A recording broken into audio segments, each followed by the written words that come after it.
Assalamualaikum warahmatullahi wabarakatuh. Pelajaran matematika, sebelum kita melanjutkan ke bab berikutnya, saya mau membahas tentang ulangan yang kemarin ya. Kita bahas 2 soal aja. Kita pilih nomor 1 dan nomor 2 ya. Nomor 1 dan nomor 2. Nah, di sini kita bahas dulu nomor 1. Yang pertama, polanya 1, 3, 6, 10.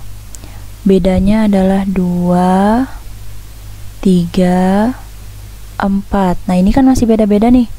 Kita cari lagi bedanya. 2 ke 3, 1. 3 ke 4, 1. Kemudian, nah, kalau seperti ini berarti rumus UN-nya, suku ke N-nya adalah UN sama dengan AN pangkat 2 plus BN plus C. Nah, kemudian kita cari satu-satu, A-nya dulu, B-nya dulu, baru C-nya. Kita ke A dulu. A sama dengan, untuk A, lihat yang paling bawah ya kan. Di sini adalah 1, angkanya 1. Berarti untuk A itu adalah 1/2. Nah, kebanyakan dari kalian itu membagi 1/2 itu sama dengan 1. Salah besar ya. 1/2 ya udah 1/2 aja. 1/2 kan artinya setengah atau 0,5 kalau kita jadikan bilangan desimal. Kalau 1/2 itu kan artinya 1 dibagi 2. Kalau kalian jawab 1, masa 1 dibagi 2 hasilnya 1? Ya salah toh. Jadi A itu jawabannya adalah 1/2 untuk pola bilangan yang seperti ini. Terus kita cari yang B sekarang. B sama dibagi 2 juga. Dibagi 2. Nah, kalau yang A itu barisan yang paling bawah, sekarang yang B kita konsen di barisan yang kedua. Nih, barisan yang di sini. Nah, untuk B kita lihat 2 di sini aja. Yang ke sini, yang sebelah sini, nggak usah dilihat. Cukup 2 angka saja yang sebelah sini ya. Nah, yang paling depan kalikan 5, selalu dikalikan 5. Yang kedua itu selalu dikalikan 3. Nah, dalam hal ini adalah 5 kali 2 dalam kurung ya, 5 kali 2. Nah, tandanya selalu dikurang dengan 3 dikali 3. 3 dikali 3. Oke. Kurang panjang ya, maaf tulisannya miring. Sama dengan 5 kali 2 berapa? 10 dikurang 3 kali 3 9 dibagi 2 berapa? 1/2. Nah, ada juga kalian yang jawab sama dengan 1. Aduh, salah ya, saya nggak pernah mengajarkan seperti itu. 1 dibagi 2 masa 1 dibagi 2 ya 1/2 atau 0,5 kan setengah gitu. Terus berarti B adalah setengah. Sekarang yang C. Nah, kalian kebanyakan bingung untuk mencari C. Untuk mencari C, kita jumlahkan keseluruhannya. A tambah B tambah C itu sama dengan, nah, hasilnya di sini itu adalah angka yang paling atas dan yang paling pojok sebelah kiri. Ini saya lingkarin. Ini adalah hasil dari penjumlahan A plus B plus C. Misalkan di sininya 15, ya berarti sama dengan 15. Tapi di sini adalah 1. Berarti A tambah B tambah C sama dengan 1 di sini. Lanjut.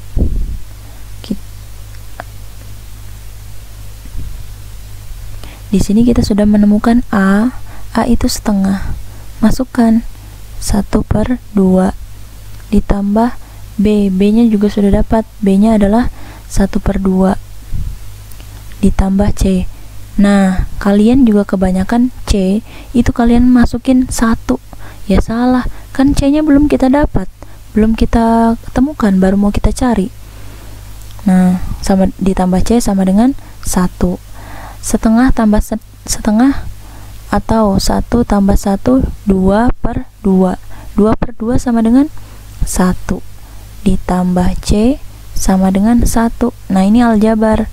C sama dengan karena ini penjumlahan dan 1 ini bernilai positif, dia pindah ke sebelah sana jadi negatif. Jadi 1 si milik yang ini dikurang 1-nya yang ini pindah 1 nih ya. Nah, berarti baru kita dapat nilai C itu adalah 1 dikurang 1 sama dengan 0. Kalau sudah, kita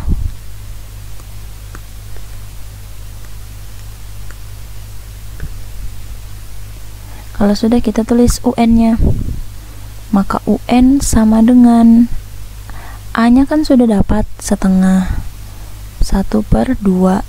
Nah, di sini AN pangkat 2, ya berarti setengah N pangkat 2 ditambah BN. B-nya berapa? B-nya setengah ya, di sini setengah. Berarti kan BN kan? Ya berarti setengah N. Nah, C-nya kan 0. Ya udah, berarti rumusnya sampai sini aja. Setengah N pangkat 2 ditambah 1/2 N. Ini rumusnya. Dan kalau diminta untuk mencari suku ke-10 misalkan, berarti kita tulis di sini ya. Berarti berarti U10 kan yang diminta 10 ya. U10 sama dengan 1/2 10 pangkat 2. Si N tadi kita ganti angka 10. Kenapa? Karena yang diminta adalah suku ke-10. Ditambah 1/2 kali 10. 10 pangkat 2 adalah 100. 100 bagi 2 50. Ditambah 10 dibagi 2 dapat 5. Berarti 5. Berarti 50 tambah 5 55. Selesai, ini jawabannya. Kemudian kita ke nomor 2. Nomor 2 itu 4, 7, 10, 13. Nomor 2 4, 7, 10, 13.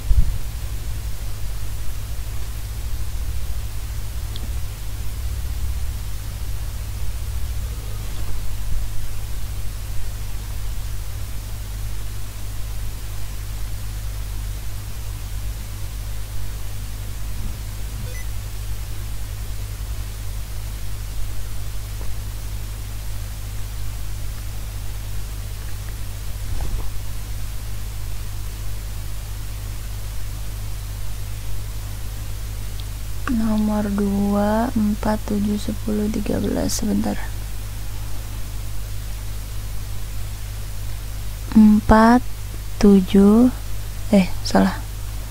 4, 7, 10, 13. Nah, 4 ke 7 3, 7 ke 10 3, 10 ke 13 3. Nah, ini sudah sama semuanya 3. Berarti UN-nya sama dengan 3N. Kenapa 3? Karena di sini 3N. Terus, nah, kebanyakan kalian stop sampai di sini, padahal belum selesai. Harusnya atas ini dikurangkan yang bawah. Nah, 4 dikurang 3 itu berapa? Hasilnya 1. Positif kan? Berarti di sini tambah 1. Nah, kalau misalkan di sini hasilnya negatif, ya berarti negatif 1, berarti 3N min 1. Tapi karena di sini hasilnya positif, berarti 3N plus 1. Nah, kemudian kita ke bab berikutnya tentang koordinat kartesius. Nah, apa itu koordinat kartesius? Sebelum kita ke koordinat kartesius, kita mengenal dulu sistem koordinat. Apa sih sistem koordinat?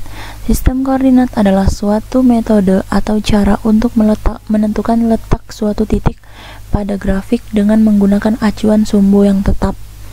Nah, sebenarnya sistem koordinat itu ada 2. Yang pertama itu adalah koordinat kartesius. Yang kedua adalah koordinat kutub. Nah, untuk di kelas 8 ini, di SMP ini kita hanya fokus di sini ya, koordinat kartesius. Ini nanti di SMA. Nah, koordinat kartesius itu apa? Koordinat kartesius merupakan dua garis atau sumbu yang saling tegak lurus dan memiliki jarak yang sama. Kedua sumbu terletak pada suatu bidang.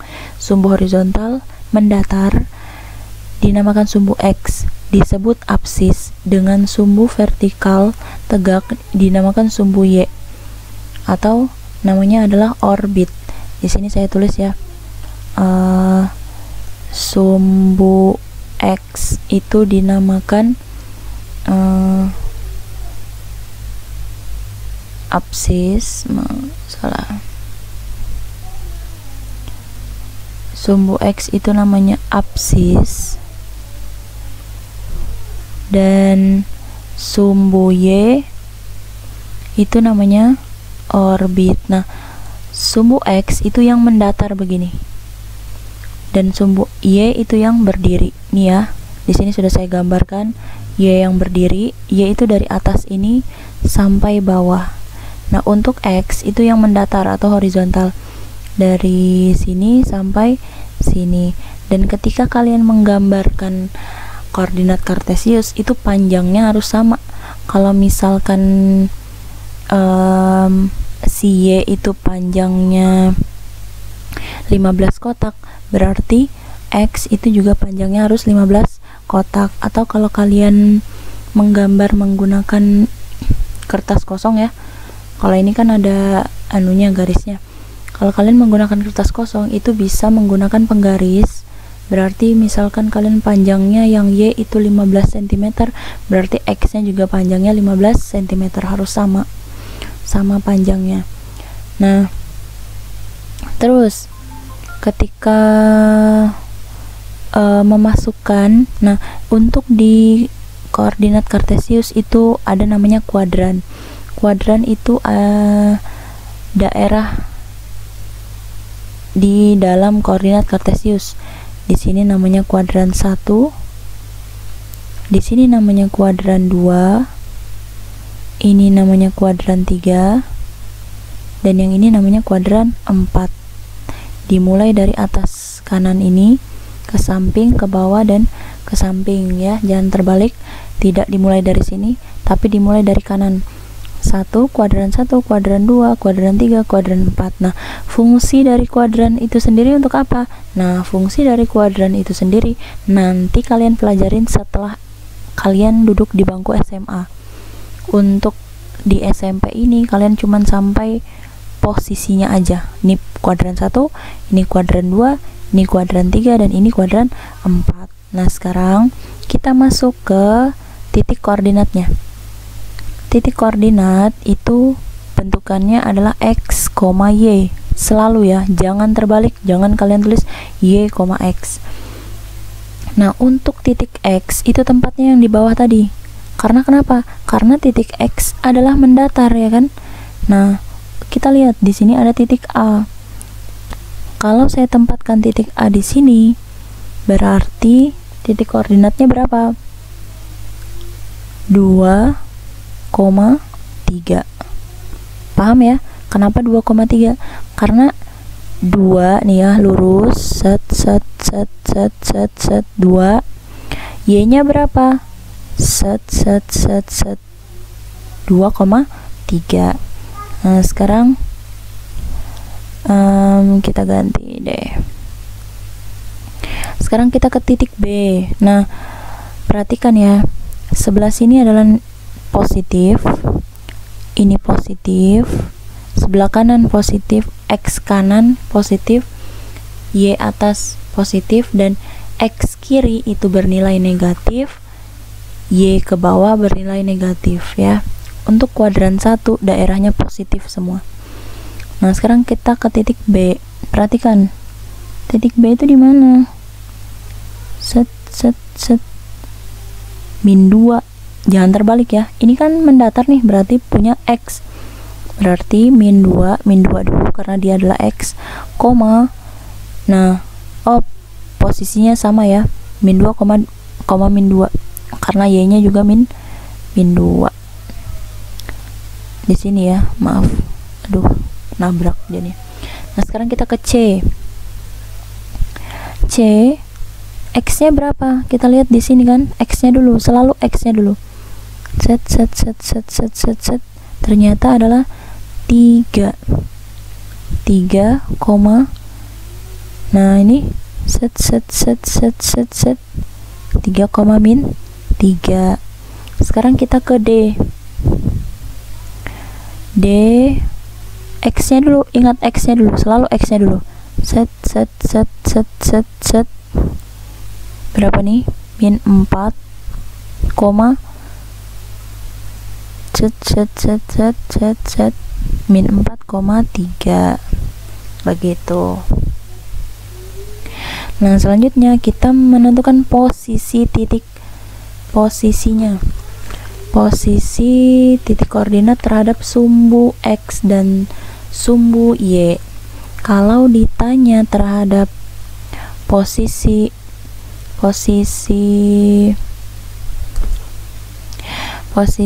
di sini ya, posisi sumbu X, posisi titik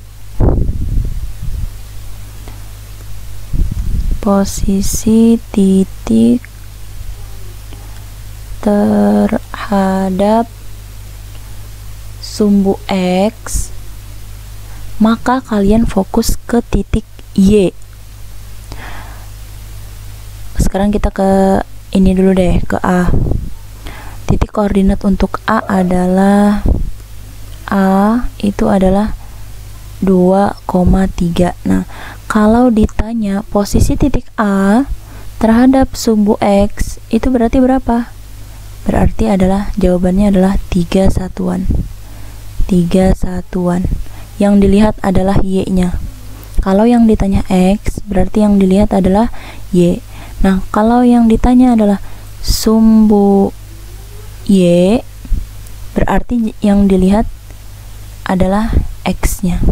Berarti jawabannya 2 satuan. Nah, sekarang coba kita ke titik C.